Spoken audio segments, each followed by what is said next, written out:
The night sky burned red over the valley. Every man, woman, and child in the kingdom of Vera looked up and felt the air grow heavy. Far above the mountains, a shadow moved across the moon. It was not a cloud. It was not a storm. It was the wings of the Dragon King. The fires began without warning. Flames rose from forests. Smoke carried across rivers. Farmers left their fields. Soldiers dropped their weapons, and nobles trembled behind stone walls. All knew the meaning of this sign. The Dragon King had awoken once again, and he wanted tribute. For years, kings and rulers had brought him treasures to buy peace. They carried mountains of gold, rivers of silver, weapons forged from the finest steel, and relics pulled from holy temples. But each time, the Dragon King had turned them away. He had crushed gold into dust beneath his claws. He had broken weapons with his teeth. He had laughed as priests begged him to accept their relics. No gift was enough. No treasure could please him. Still, the people tried. Every year the smoke rose as a signal, and every year the Dragon King returned to his mountain throne, his hunger unending. The fire never faded, and the sky always shook when his wings spread. On this night, the fire burned brighter than ever before. Villages lit by the glow of flame looked like candles in the dark.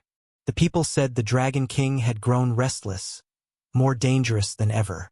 He had rejected the tribute of 5 kingdoms in one day. Armies had marched to his mountain, their wagons filled with riches, and still he had cast them all aside. The rulers met in secret halls, voices shaking. "What does he want?" one king asked. "Not gold, not weapons, not blood. He wants something else," another whispered. But what? No one had the answer. And far from those grand halls, far from the castles and the riches, there was silence in a ruined village. Houses had fallen. Ash covered the streets. Smoke drifted through broken windows. In the middle of that ruin sat a small human child, alone. His hands were black with dust, his clothes torn, but he held a small piece of paper. In the dirt beside him lay a stub of charcoal. The child did not have gold. He did not have jewels. He did not even have a roof above his head. But he drew. With small hands he sketched shapes onto the paper. He drew a creature with great wings, with eyes like burning suns, and with fire rising from its mouth. It was a dragon. Yet, in the picture, the dragon was not destroying. The dragon was not burning villages or tearing down castles. Instead, the dragon stood with its wings stretched wide, protecting small figures beneath it, protecting children. The child's hand shook as he finished the picture. He looked at it with tired eyes, then folded it carefully. For him, it was not treasure. It was not tribute. It was only a thank you. But in the far mountains, the Dragon King shifted on his throne of stone and flame. He felt something strange stir in the night. His golden eyes opened wider. His claws scraped against the rock, and his fire pulsed hotter than before. Something was coming. Something different from all the treasures and tributes he had destroyed. The sky over the valley roared again as the Dragon King spread his wings and launched into the night. His shadow crossed rivers and forests. Animals fled, and men screamed. But still he flew, higher and higher, his massive form blotting out the stars. The signal of fire and smoke was seen across every kingdom. Every ruler knew he was searching once more. In one city, bells rang through the night, warning the people. In another, priests fell to their knees and prayed for mercy. And in yet another, soldiers polished their weapons even though they knew no weapon could pierce the Dragon King's scales. Fear spread faster than the fire itself. And still the child sat in silence. The smoke of distant fires curled above him. He did not run. He did not hide. He only held the folded piece of paper close to his chest. His eyes reflected the fire in the sky, but his hands were steady. The signal of fire and smoke had always meant terror. It had always meant death. But this time, for reasons no one could yet understand, the signal would mark the beginning of something different. The Dragon King descended upon the valley again that night. His claws tore at the earth as he landed, his wings beating storms into the air. The mountains themselves seemed to shake as he spoke, his voice like thunder rolling across the world. "Bring me your gifts," he roared. "Bring me your treasures. Bring me your weapons. Bring me your relics. Let me see if any among you hold what I desire." The rulers obeyed. They filled their caravans with gold and marched. They carried jewels brighter than stars, swords said to cut the heavens, crowns once worn by ancient kings. But in their hearts they already knew, none of it would matter. The Dragon King stood tall, his body a tower of fire and shadow. One by one he rejected every tribute. Gold melted in his breath. Jewels shattered in his claws. Relics turned to dust. His laughter shook the skies, and his flames lit the world. Still far away, the child began to walk. He walked through burned fields, through broken roads, through villages abandoned in fear. His feet were bare, his steps slow, but he did not stop. He carried no treasure, no sword, no relic. He carried only the folded piece of paper. And above him the smoke curled higher. The signal spread wider. The Dragon King's hunger grew darker. No one knew yet, but the path of the child and the path of the Dragon King were moving toward each other. One carried endless power, fire enough to destroy kingdoms. The other carried nothing but a drawing. But before long, the world would see which one was stronger. The fire burned. The smoke rose, and the signal had been given. The mountain called Draven's Crown rose above all lands like a black spear cutting the sky. Fire rivers ran down its sides, and smoke curled from cracks in the earth. No bird flew near. No animal lived there. It was a place ruled by silence, broken only by the roar of the Dragon King. High upon that mountain sat the throne of fire and stone. It was carved not by men, but by the Dragon King's own claws. Its edges glowed with heat, its seat was covered with ash, and its back rose like a jagged wall behind him. From this throne, he looked across the world as if it all belonged to him. On that throne he waited. His golden eyes burned brighter than the rivers of fire at his feet. His wings were folded, but even folded they stretched across the throne like vast shadows. Smoke curled from his nostrils, rising into the night. The Dragon King did not move, but all the kingdoms trembled, for they knew he was awake and hungry. One by one the rulers came. They climbed the black roads that wound up the mountain, their soldiers carrying treasures in heavy wagons. Some brought gold stacked like mountains. Others brought silver bright as moonlight. One proud king brought a blade said to be forged in the heart of a star, its edge able to cut through anything. Another brought a crown older than history, carried from a buried temple. They reached the throne and laid their treasures before the Dragon King. The air itself seemed to burn in his presence. The soldiers who carried the gifts shook with fear. The rulers who spoke could barely breathe. "O mighty Dragon King," said one king, his voice trembling, "accept our treasure and spare our people." The Dragon King leaned forward. His breath was like a storm of smoke and fire. He looked at the mountain of gold before him, and then, without a word, he opened his jaws and breathed flame. In seconds, the gold ran like rivers of molten fire, dripping into the cracks of the earth. The king fell to his knees, but the Dragon King only laughed, his voice echoing across the valley. Another ruler stepped forward. "Great Lord of Fire, this sword is said to cut the heavens themselves. No armor can stand before it. Accept it, and my kingdom will serve you forever."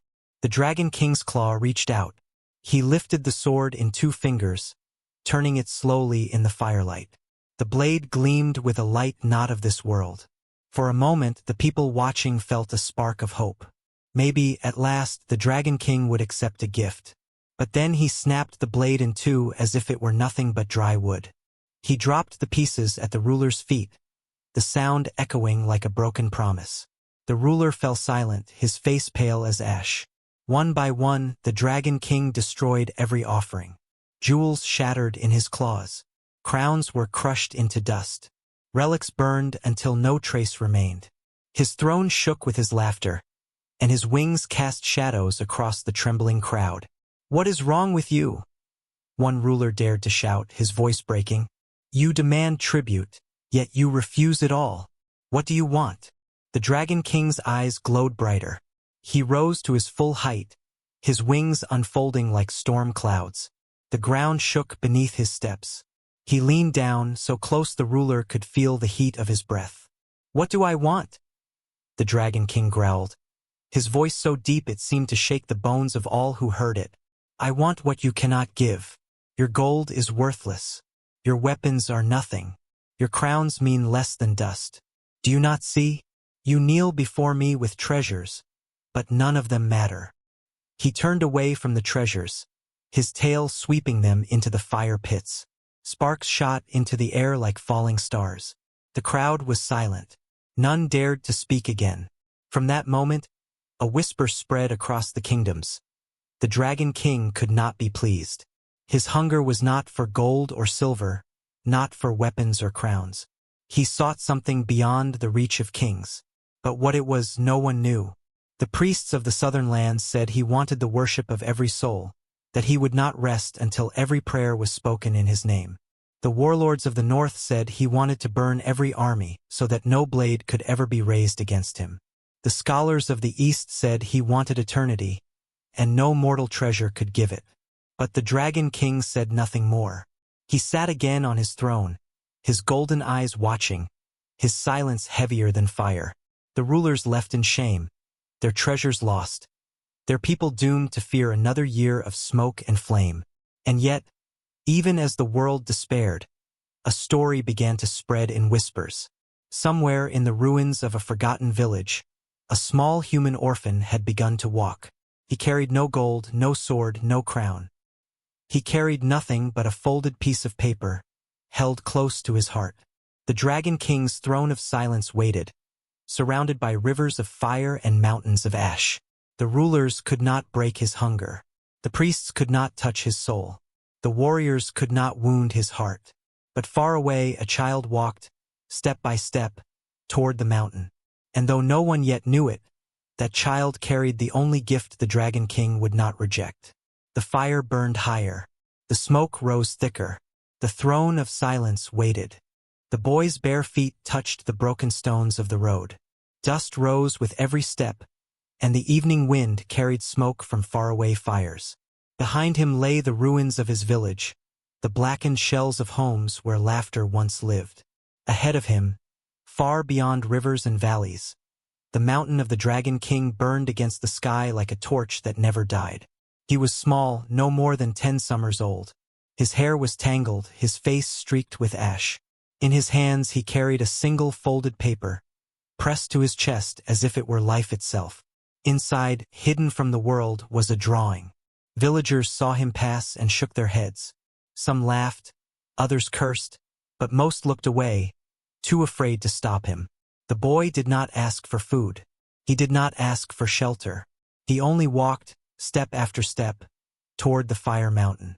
At the edge of a burned field, a band of soldiers rested with their wagons.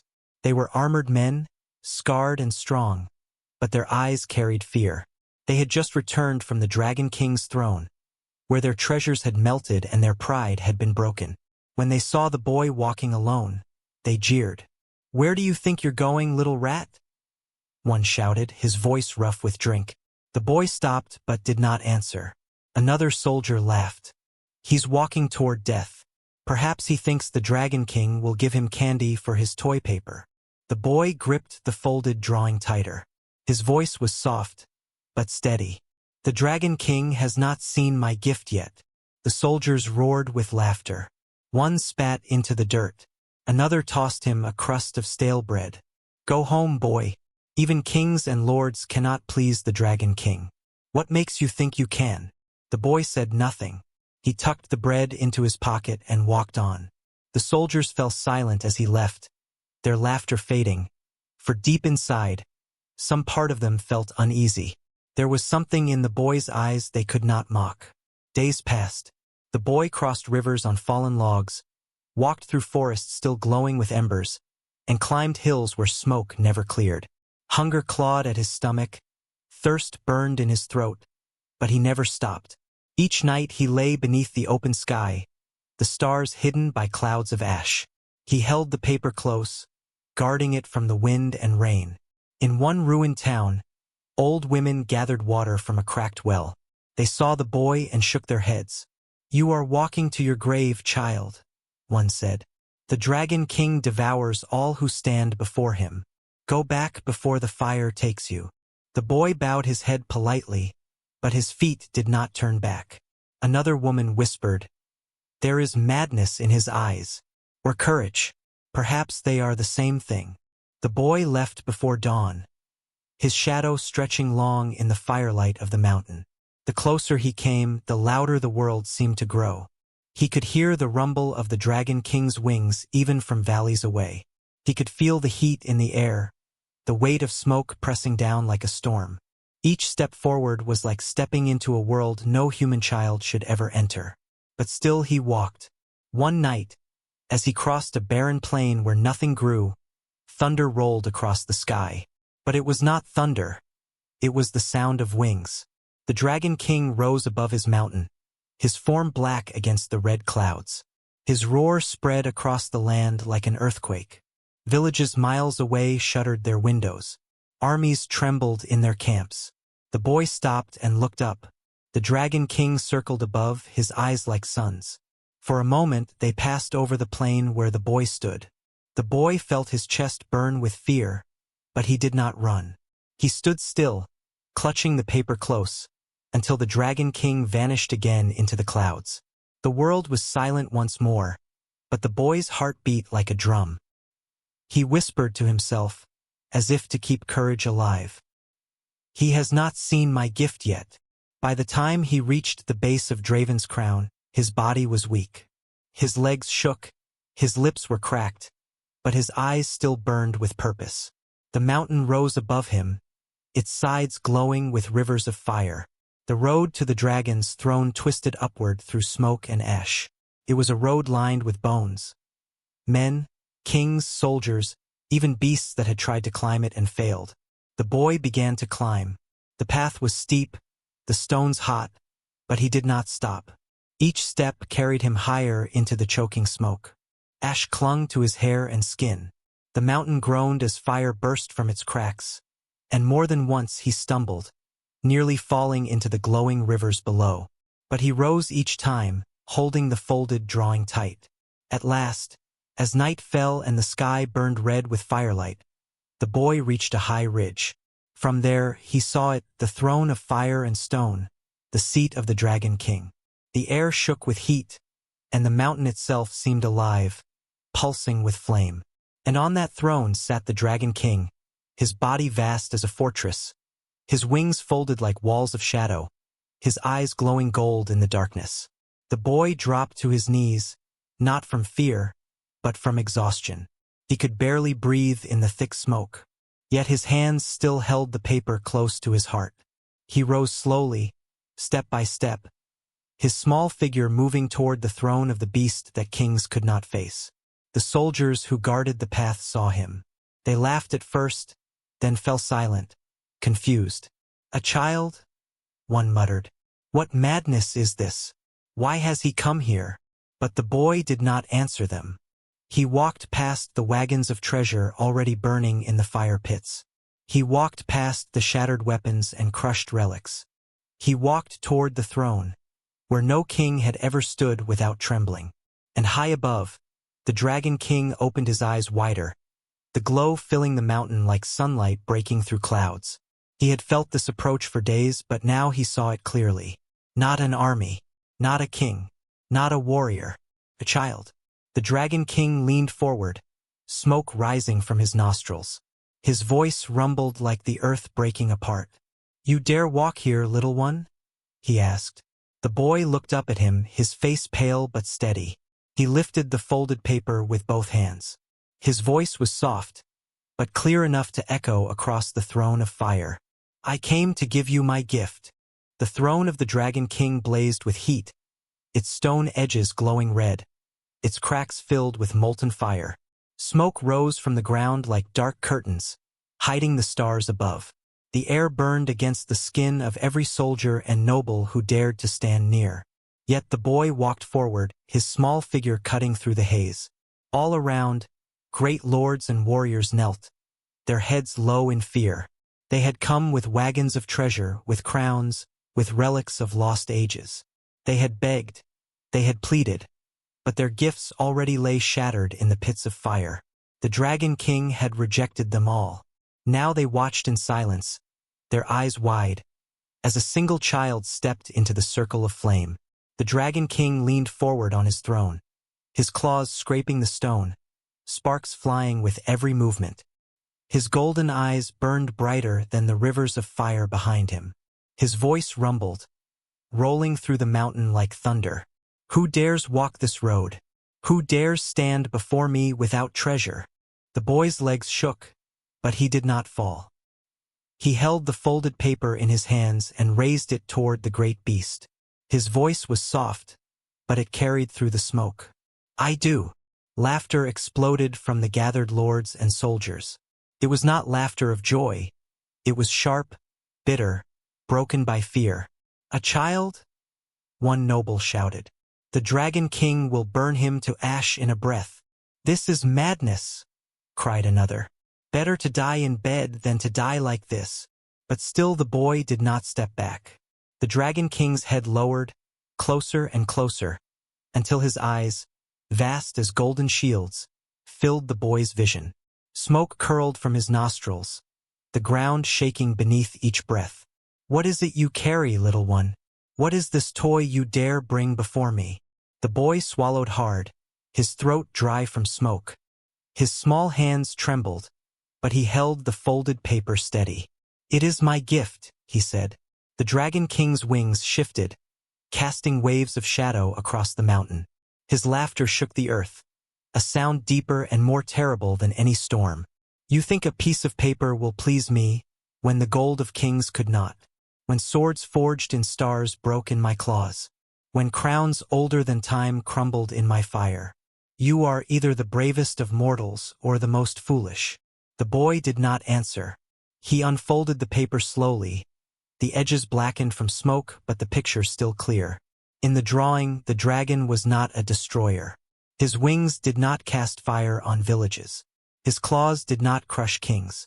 Instead, the picture showed the dragon standing tall, his wings spread wide like a shield. Beneath them, children stood safe, smiling, untouched by the flames. The hall of fire fell silent. The lords stopped laughing. The soldiers stopped jeering. Even the wind seemed to hold its breath. The Dragon King froze, his eyes locked on the simple lines, the uneven strokes of charcoal, the small hands that had made them. For a moment his fire dimmed, flickering as if confused. His claws, sharp enough to cut stone, trembled ever so slightly. He saw himself, not as he was now, not as the world feared him, but as he once had been. Long ago, before rage and greed had filled his heart, he had been a protector. He remembered standing against monsters that had threatened the weak.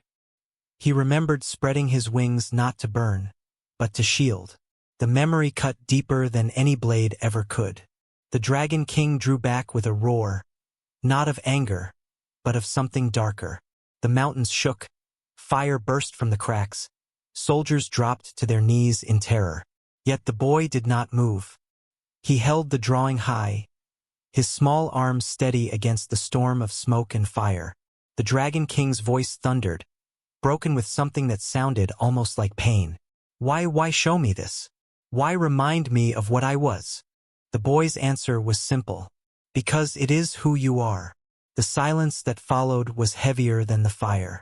The lords whispered in disbelief. The child speaks to him as if he were a man. Does he not know death is in every breath of that beast? Or does the child know something we do not? The Dragon King's chest rose and fell, his fire burning weaker, his smoke less heavy. For the first time in centuries, his throne felt cold. His claws loosened, no longer crushing stone into dust. But rage was still close, clawing at him from inside. He had been feared for so long, he had fed on terror, on power, on treasure. Could a single drawing undo all of that? Could one child's hand pull him back from the endless hunger? He leaned close again, his eyes searching the boy's face. You bring no treasure. You bring no army. You bring no crown. And yet, you bring something heavier than all of them. Do you know what you risk, child?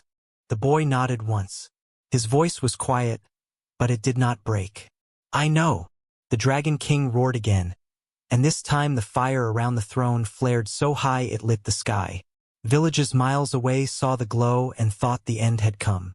But at the center of the fire, the child stood unharmed, the drawing still in his hands. And the Dragon King did not strike. The lords and soldiers could not understand what they were seeing. The beast that had melted mountains of gold now sat silent before a child. The king who had broken every sword now trembled before a paper drawing. The gate of fire had opened, not for armies, not for kings, but for a single orphan with nothing but hope in his hands. And the world would never be the same again. The fire still burned high around the throne, but the world inside that circle had gone strangely quiet. Smoke curled like dark rivers into the sky, glowing red with the light of molten stone. Soldiers stood frozen in fear. Nobles and kings who had once shouted and begged now dared not make a sound. At the very center of it all stood a child, holding a piece of paper no larger than his small hands. The Dragon King stared at the drawing, his golden eyes fixed, his great body unmoving. His claws, sharp as blades, tapped slowly against the stone of the throne. The sound echoed like a heartbeat in the heavy silence. The boy lifted the paper higher, showing the picture to the Dragon King again. His voice was quiet, but steady, cutting through the smoke. This is my gift. The picture was simple, made with only charcoal and a shaky hand. Yet it showed something no treasure ever had. A dragon, not a monster, not a destroyer, but a guardian. His wings stretched wide, shielding children from fire. His claws rested gently on the ground, not raised in fury. His eyes burned, not with rage, but with strength. The Dragon King's chest rose and fell. The fire in his throat dimmed, as though the picture had reached inside and touched something long buried. His wings shifted, his body trembling slightly. Memories crashed into him like thunder. He remembered standing once at the edge of a valley where dark beasts had come to feed. The people had screamed, their armies broken, their homes already burning. He had spread his wings then, not to destroy, but to protect. He remembered the way the children had clung to their mothers, safe beneath his shadow. He remembered the songs they had sung after, songs of the guardian dragon who kept the fire away. But that was long ago, before greed had poisoned his heart, before he demanded gold and power, before centuries of fear had made him believe only in strength and hunger. Now, looking at the child's picture, those old memories returned, cutting deeper than fire. The boy lowered the paper slowly, his eyes never leaving the Dragon King's. His voice came again, soft but clear. You were not always what they say you are. This is how I see you. This is who you can be. The nobles gasped. Soldiers muttered in disbelief. How could a child speak such words to the Lord of Fire? How could he stand where kings had fallen and not tremble? The Dragon King let out a sound that shook the mountain. But it was not his usual roar of rage. It was deeper, rawer, almost broken. His voice thundered. Do you think a drawing can change me? Do you think these lines on paper can silence centuries of fear? I am the Dragon King. I have crushed empires. I have burned oceans. What is this paper to me? The boy held the picture closer to his chest, his small hands smudged with charcoal. He whispered, but somehow his words carried through the smoke. It is not paper. It is hope. The words struck harder than any sword. The Dragon King rose from his throne. His wings stretched wide, filling the cavern with shadow and light. The fire around the throne roared higher, but his eyes did not burn with rage. They flickered, as if caught between fury and something he had not felt in centuries. The ground shook as he lowered his massive head until his golden eyes were level with the boy. Smoke rolled from his nostrils, hot enough to melt stone, but he did not release his fire. His voice came low, heavy, almost like a whisper of thunder. You are but a child. Why do you not fear me? The boy's voice trembled for the first time, but his words were brave. I do fear you, but I also believe in you, and that is stronger. The Dragon King's claws scraped against stone. He wanted to laugh, to roar, to destroy this fragile gift as he had destroyed thousands before it. Yet he could not. His heart, long hardened like the mountain rock beneath him, cracked for the first time in ages. The drawing burned in his mind, brighter than all the treasures he had melted. The rulers at the edge of the chamber whispered to each other. Why does he not burn the boy? Why does he hesitate? Could this child truly be the answer? The Dragon King turned his head toward them for a moment. His golden gaze silenced them instantly. When he spoke again, his words shook the chamber. You bring me gold, and I crush it. You bring me crowns, and I scatter them. You bring me weapons, and I break them. None of your gifts ever mattered. His gaze returned to the boy, and for the first time in living memory, his voice softened. But this is different. The boy unfolded the paper fully, raising it high with both arms. The charcoal lines smudged in the firelight, but the image remained. A dragon not as a tyrant, but as a protector. The Dragon King lowered his head closer, so near the boy could feel the heat of his breath. His eyes glowed, but not with rage. Something else flickered within them. For the first time in centuries, the Dragon King did not roar, did not laugh, did not destroy. Instead, he whispered a question that carried across the throne like the quiet before a storm. Why me? The boy answered simply, because no one else can. The silence that followed was heavier than the fire, deeper than the smoke. Kings bowed their heads, soldiers stared in disbelief, and the mountain itself seemed to hold still. The Dragon King closed his eyes for a long moment. When they opened again, the fire inside them was not the same. It was softer, warmer, like the memory of sunlight breaking through clouds. The child's drawing shook in the hot air, fragile, thin, and weak. Yet it had done what no army, no king, no treasure ever could. It had stopped the Dragon King. The fire that had burned without mercy for centuries slowed like a tired storm. The throne hall, once blazing with heat, dimmed to a low red glow. Smoke no longer climbed like rivers to the ceiling. Instead, it drifted gently, as though even the fire itself was waiting to see what the Dragon King would do. No one moved. Not the soldiers frozen with spears in their hands. Not the nobles who had brought mountains of treasure. Not the kings who had bent their knees in fear. All of them stared at the boy standing before the great dragon, holding nothing but a fragile drawing in his hands. The Dragon King breathed heavily, each exhale hot enough to shake dust from the stone walls. His eyes, golden like burning suns, stayed locked on the picture. 1,000 thoughts warred inside him, stronger than any battle he had fought. He had been feared for so long. He had burned cities to ash, crushed armies into dirt, drowned nations in fire. That was his truth. That was his legend. That was his throne. But the boy's drawing showed something else. A truth he had almost forgotten. A truth that scared him more than any weapon. The Dragon King's voice rumbled low, breaking the silence like distant thunder. All my life, they have brought me offerings. Gold, jewels, crowns, weapons. They begged me for mercy. They promised me kingdoms. But none of it mattered. None of it ever touched me. He leaned closer, his enormous shadow falling over the boy. His teeth glinted in the red light, each one larger than a sword. Yet when he spoke again, his tone was not a roar. It was softer, quieter. Why does this matter? The boy looked up, his hands trembling but steady enough to keep the paper lifted. His voice was small, but it cut through the chamber like a blade. Because it came from the heart. The nobles gasped. Soldiers exchanged looks of disbelief. How could a child speak such words to the Lord of Fire and still live? The Dragon King's chest heaved, as though he carried the weight of mountains. His claws scraped the stone floor, not in anger, but in thought. He stared at the fragile drawing, a simple piece of paper that had done what no treasure had ever done.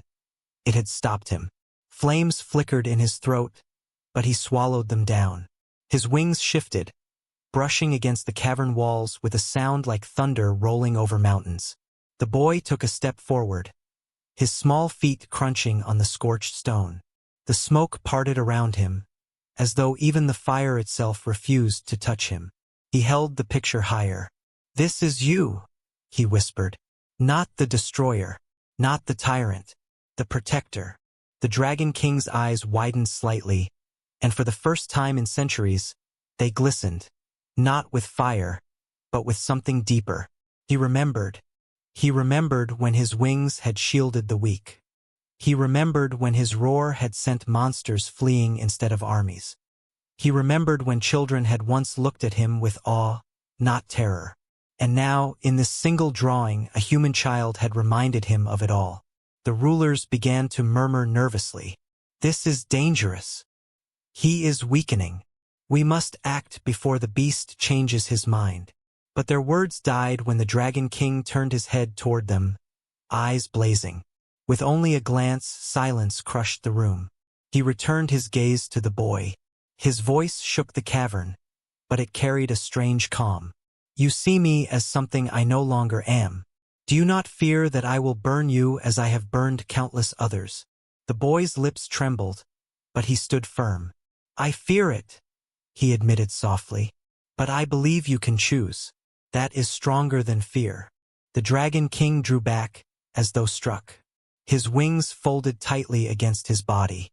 His tail lashed once, cracking the stone floor, then stilled. And then, slowly, something happened that no one in the chamber thought possible. The fire stopped. The ring of flame that had burned for hours, sealing the throne in a wall of death, flickered and went out. The smoke began to fade, drifting upward and thinning until light from the cracks above spilled into the chamber like soft gold. Gasps filled the hall. Soldiers lowered their weapons. Nobles clutched their robes. Kings stepped back in shock. The Dragon King's throne, once a blazing mountain of fire, now sat cold and quiet. The heat that had suffocated the room was gone. Only the boy's picture still shook lightly in the air. The Dragon King lowered his head until his snout was only inches from the child.